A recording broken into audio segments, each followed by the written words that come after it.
Sí, buenos días a todos y a todas. De nuevo, en este caso y, digamos, como inclusión al programa, ayer quisimos contar con la participación del ministro de Asuntos Exteriores de Chile, Alberto Van Klaveren. Lamentablemente, la agenda no le permitió estar con nosotros, pero nos ha grabado un vídeo ayer por la tarde. Ha estado siguiendo el programa, ha estado viendo la grabación a través de YouTube y ha querido estar con nosotros y participar y hacernos llegar su mensaje también. Y le habíamos propuesto hablar sobre todo de ese panel que organizamos sobre ese proyecto de sociedad y desafíos del mundo de hoy en las relaciones Unión Europea-América Latina. Así que, sin más, vamos a dar paso al vídeo y luego ya continuamos con el resto del programa. Realización, por favor.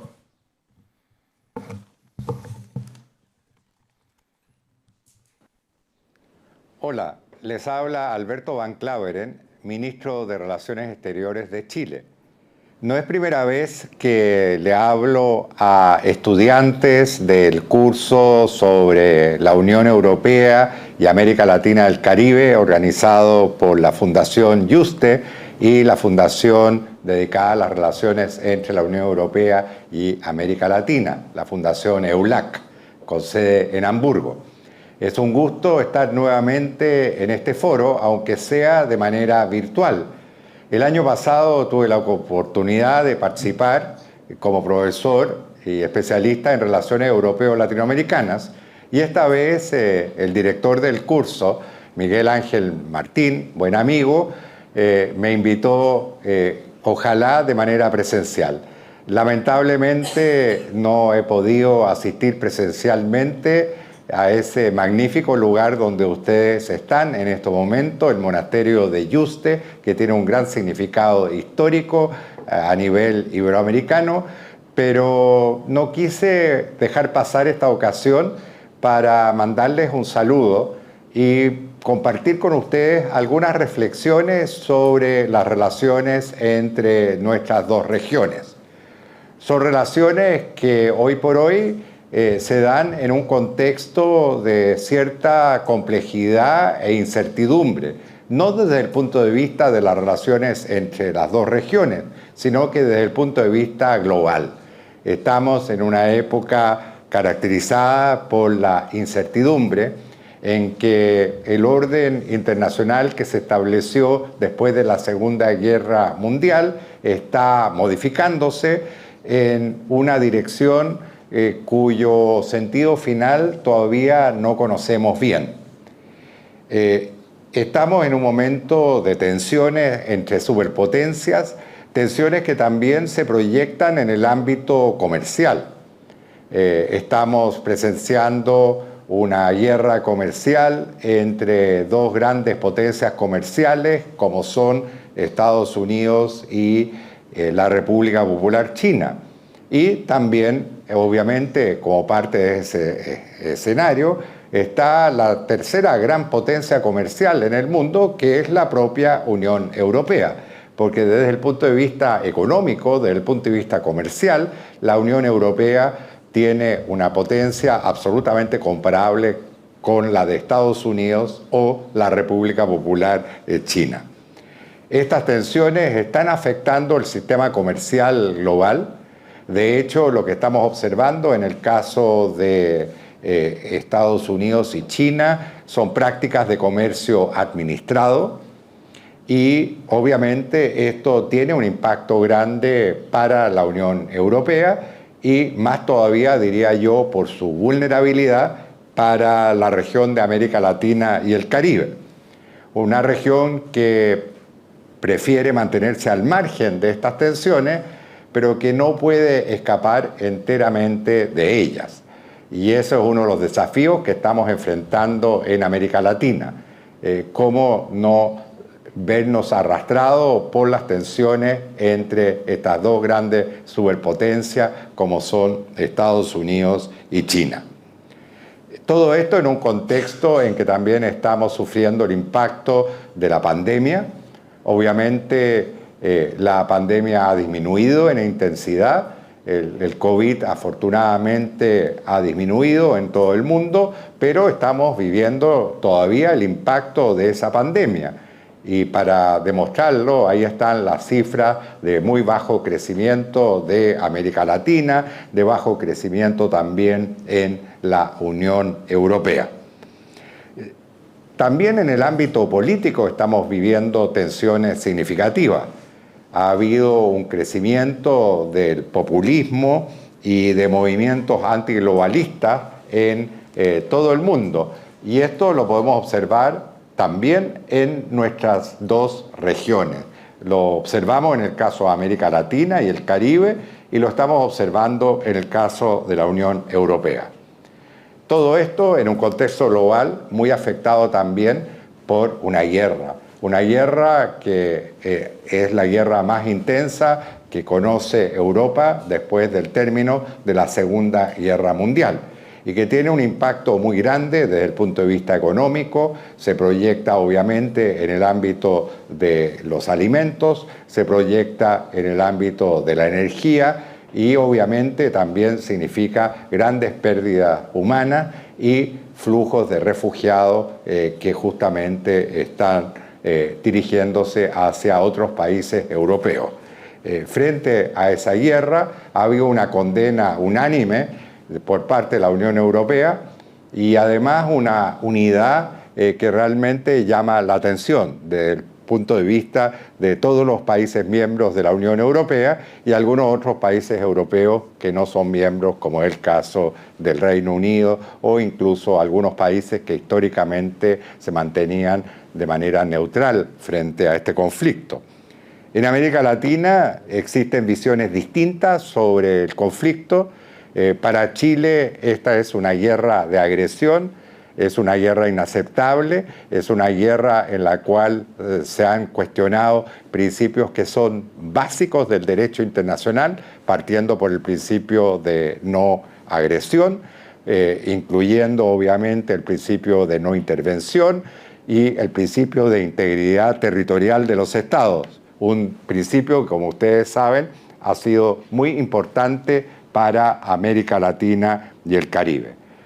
Pero además de eso, este contexto global muestra señales de descomposición que son bastante significativas. Para eso puedo citar tres ejemplos. Uno que acabamos de presenciar en el caso de la Federación Rusa. Lo que acaba de suceder en estos días en Rusia es una señal clara de descomposición. Lo hemos visto también, ahí tenemos el segundo ejemplo, en el caso de Estados Unidos, con el asalto al Capitolio que se produjo, ¿no es cierto?, el 6 de enero del año 2021. Y lo hemos visto en nuestra propia región. Lo vimos en el caso de Brasil, ¿no es cierto?, en que hubo una réplica del asalto al Capitolio en una plaza importante en Brasil en enero del 2023, cuando un grupo de partidarios del presidente saliente, Bolsonaro, ¿no es cierto?, pusieron en duda la legitimidad de la elección del presidente Lula. Son entonces señales de descomposición que están presentes en prácticamente todo el mundo y que plantean un desafío especial también para las relaciones entre nuestras dos regiones. El caso de la relación entre la Unión Europea y América Latina y el Caribe es un caso clásico de relaciones interregionales, ¿no?, de interregionalismo, como lo han analizado varios autores especialistas en regionalismo.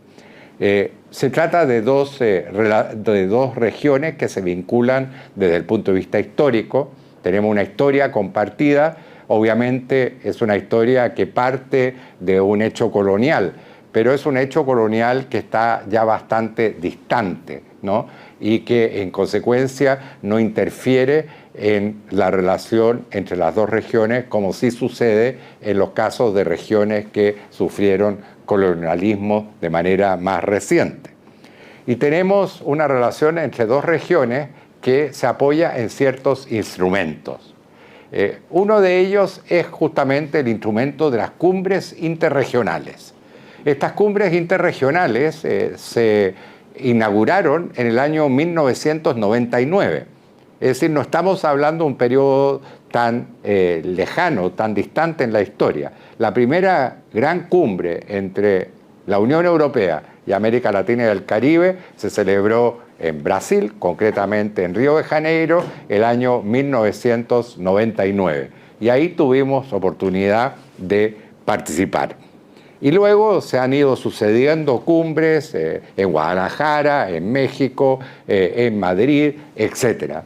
Y este proceso de cumbre se vio interrumpido por unas diferencias políticas que surgieron en torno a la situación en Venezuela, y hoy por hoy, afortunadamente, esta cumbre puede volver a realizarse. Y es justamente en ese contexto en que hay que ver la cumbre de Bruselas, que se va a celebrar el 17 y el 18 de este mes, es decir, del mes de julio, en la ciudad de Bruselas.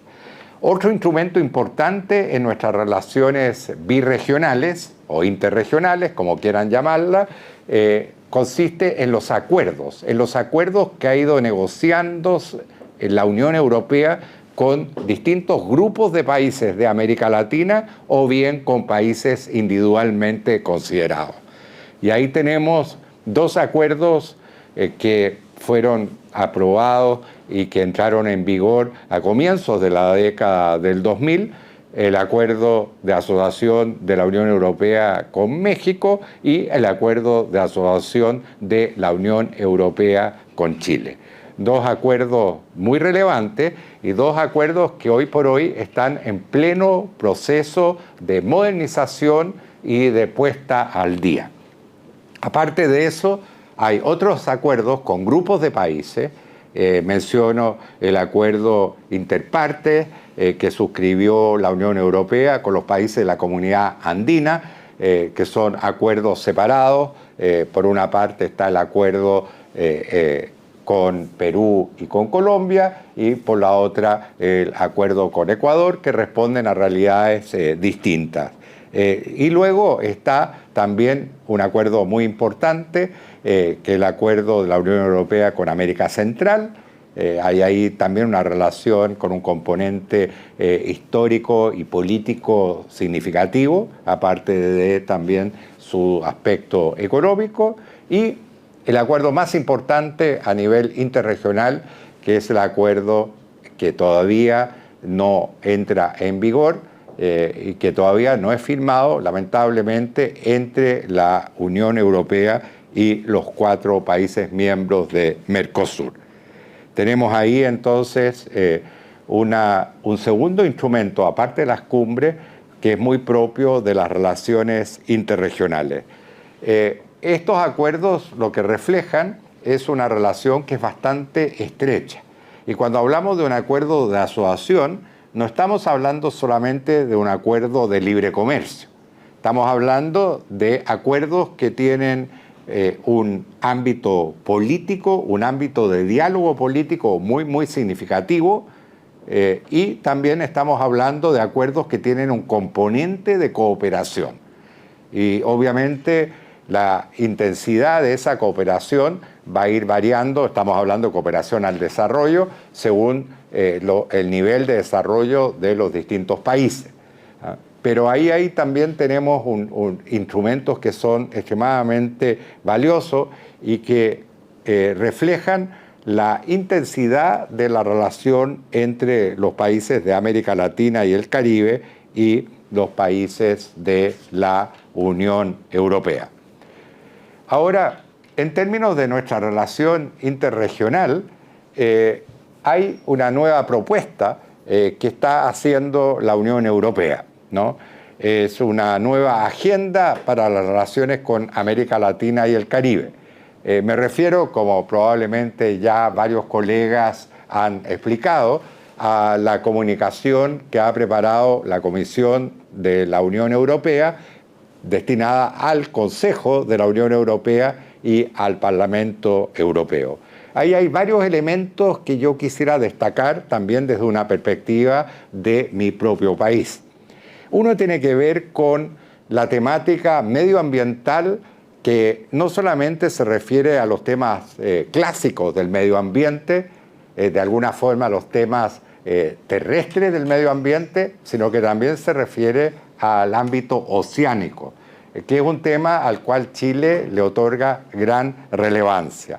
Estamos realizando esfuerzos muy significativos para mejorar la protección del medio ambiente en nuestras respectivas regiones. Y ahí hay un diálogo que es muy productivo entre América Latina y el Caribe y la Unión Europea, ¿no? ¿Cómo podemos mejorar los estándares ambientales? ¿Cómo podemos lograr que los distintos acuerdos comerciales que existen entre nuestras dos regiones y entre la Unión Europea y países individualmente considerados contribuyen al mejoramiento del medio ambiente? Y cómo también, junto con la Unión Europea, América Latina puede mejorar la gobernanza oceánica, ¿no? Cómo podemos lograr mejores regulaciones también para la gestión de alta mar, es decir, un área del océano, un área inmensa del océano que hasta ahora dispone de muy poca regulación. Y en ese sentido, la buena noticia es que tenemos un nuevo acuerdo, es el acuerdo que se refiere a la protección de la biodiversidad más allá de la jurisdicción nacional de los estados. Este es un acuerdo que se negoció en el seno de Naciones Unidas y solamente unos días atrás pudimos justamente aprobar el resultado de esta negociación, una negociación muy compleja que se refiere tanto a temas de biodiversidad como también a temas relacionados con la generación de zonas de protección oceánica en alta mar y que se refiere también a la necesidad de desarrollar justamente mecanismos de evaluación de impacto ambiental en alta mar, para las actividades que se desarrollan en alta mar. Todo esto no estaba regulado y a partir del momento en que entre en vigencia este nuevo acuerdo, conocido como el BBNJ o BBNJ, como lo dicen en inglés, a partir de ese momento vamos a tener entonces un nuevo mecanismo que va a prestar una gran utilidad en términos de la defensa del medio ambiente en los océanos. Hay también elementos relacionados con el desarrollo sostenible.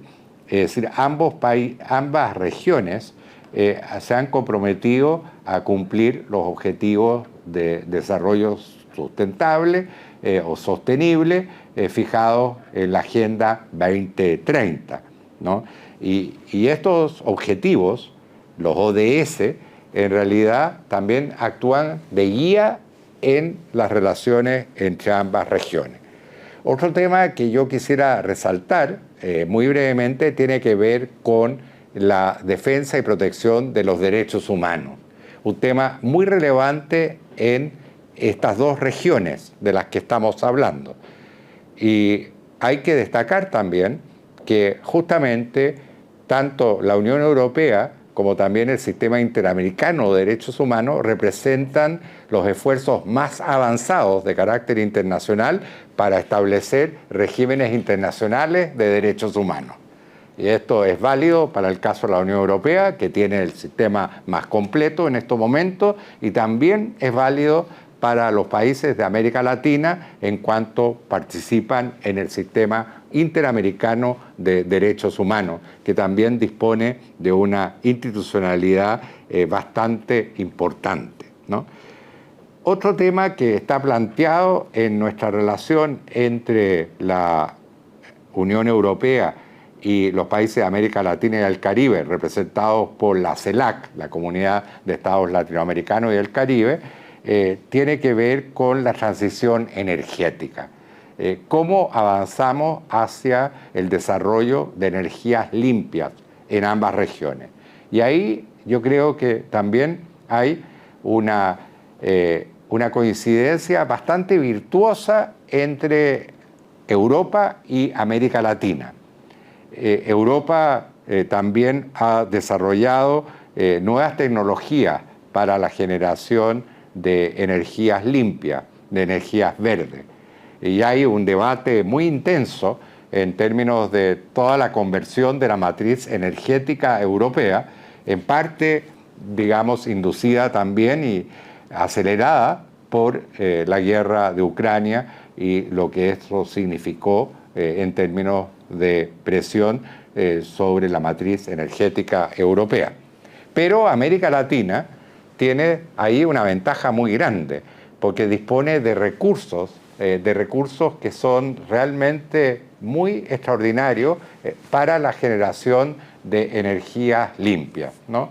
En términos de energía solar, en términos de energía eólica y quizás en el futuro también de energía mareomotriz. Entonces hay una ventaja muy importante que tiene América Latina y que se une a una gran reserva de recursos naturales, incluyendo recursos hídricos, dos grandes sistemas hídricos en América del Sur, el Amazonas y toda la cuenca del Plata, y digamos también una gran riqueza vegetal, como todos sabemos. Es decir, la Amazonía es la reserva vegetal más grande del mundo y es absolutamente esencial desde el punto de vista de la lucha contra el cambio climático. Tenemos entonces una serie de temas en que ambas regiones coinciden y en que ambas regiones tienen intereses comunes. Y está también un tema que es muy relevante para las dos regiones y que tiene que ver con el multilateralismo. Cómo ambas regiones en realidad representan pilares del multilateralismo a nivel global. Ambas regiones contribuyeron de manera muy significativa a la creación del sistema multilateral de posguerra. No podemos olvidar que cuando se estructura este orden global, al término de la Segunda Guerra Mundial, la única región en desarrollo que pudo participar en la construcción de manera significativa fue América Latina, básicamente porque el resto del sur global, el resto del mundo en desarrollo, en esos momentos todavía sufría una situación colonial. América Latina estaba en una situación distinta y por eso pudo contribuir a la generación de este orden global. Y ese compromiso con el multilateralismo se mantiene hasta el día de hoy y es un elemento que es muy significativo en las relaciones entre ambas regiones. Todo esto representa entonces, representan elementos que son significativos para proyectarse en esta nueva cumbre entre la Unión Europea y la CELAC que se va a celebrar en Bruselas. Pero también hay que advertir contra las expectativas excesivas que puedan centrarse. Los intereses de los países que participan pueden ser diversos y puede ser que en algunas áreas hayan coincidencias mayores que en otras áreas. Además, estamos hablando de una cumbre que reúne a cerca de 60 países en el mundo, lo que incluso plantea dificultades en términos del formato de la cumbre, ¿no? Se van a establecer mesas de trabajo en torno a distintos temas y obviamente Chile participará con mucho entusiasmo en algunas de estas mesas. También, hablando de una cumbre de estas dimensiones, hay que pensar también en un concepto que se ha desarrollado mucho en el caso de la construcción europea. Me refiero al concepto de la geometría variable. ¿Cómo podemos avanzar, digamos, en ciertos temas con grupos de países que desarrollan afinidades importantes? Ya mencionamos que, sobre todo en el caso de América Latina, existe diversidad de intereses. Lo importante es que aquellos países que quieren avanzar más rápido en torno a ciertos temas puedan hacerlo a través de justamente el desarrollo de estos esfuerzos de geometría variable y que países que coinciden en un cierto tema pueden justamente desarrollar iniciativas propias, etc. Y obviamente también hablando de expectativas de la cumbre, también tenemos que tomar en cuenta que tanto en Europa como en América Latina existen y coexisten tendencias que son más liberales y tendencias que son más soberanistas. Tendencias que, por ejemplo, sostienen la universalidad de los derechos humanos y países que sostienen que en realidad el principio de no intervención prevalece sobre consideraciones incluso de derechos humanos. Entonces, ahí también tenemos que buscar una cierta convivencia entre estas distintas tradiciones y tenemos que procurar de que estas diferencias no obstaculicen el avance de las relaciones entre las dos regiones. Bueno, estas eran justamente las reflexiones que yo quería compartir con ustedes, mandarle un saludo muy especial a todos quienes asisten a este curso y también un saludo especial a muchas y muchos colegas que han actuado o están actuando como profesores del curso y con quienes también en mi trayectoria académica previa he podido colaborar. Así que un saludo muy grande y los mejores deseos de éxito y agradecimiento por darme esta oportunidad de dirigirme a ustedes. Hola, les habla Alberto Van Klaveren, ministro de Relaciones Exteriores de Chile. Pues agradecemos al ministro Van Klaveren el habernos dedicado este tiempo, también un poco en extremis, sabiendo la agenda tan complicada que tenía. Creo que nos ha dado bastantes pistas de la situación actual, además desde una posición de gobierno, de toma de decisiones, que creo que también es importante y sobre todo ha mostrado ese afán por colaborar, ¿no? Le tendremos pronto también por Europa, donde será uno de los protagonistas a la hora de hacer avanzar esa cumbre y esos mecanismos de colaboración. Si tenéis alguna pregunta, tanto los que estáis aquí como los que estéis online, nos la podéis hacer llegar por correo electrónico porque se las haremos llegar al gabinete y el propio ministro estará encantado de contestarlas. Así que dejamos ahí abierta esa posibilidad.